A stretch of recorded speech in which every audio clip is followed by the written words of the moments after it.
গণতন্ত্রের মশাল, এই দেশের স্বাধীনতা সার্বভৌমত্বের মশাল বেগম খালেদা জিয়া আমাদের ভারপ্রাপ্ত চেয়ারপারসন জনাব তারেক রহমানের হাতে দিয়ে গেছেন।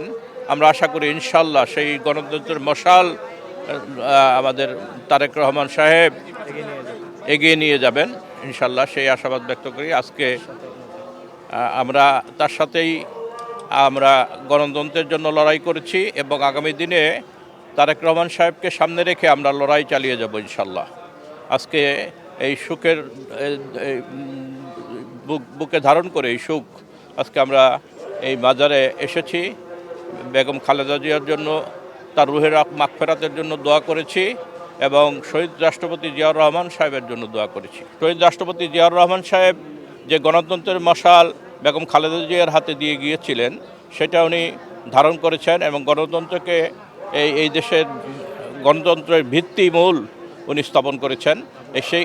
সেই আপসীর নেত্রী চলে যাওয়ার আগে গণতন্ত্রের যে মশাল ভারপ্রাপ্ত চেয়ারম্যান বেগম জনাব তারেক রহমানের হাতে দিয়ে গেছেন। আমরা আশাবাদী ইনশাল্লাহ আমরা তার সাথে থাকব এবং উনি গণতন্ত্রের মশাল, দেশের স্বাধীনতা সার্বভৌমত্বের মশাল নিয়ে এগিয়ে যাবেন, এই আশাবাদ ব্যক্ত করি।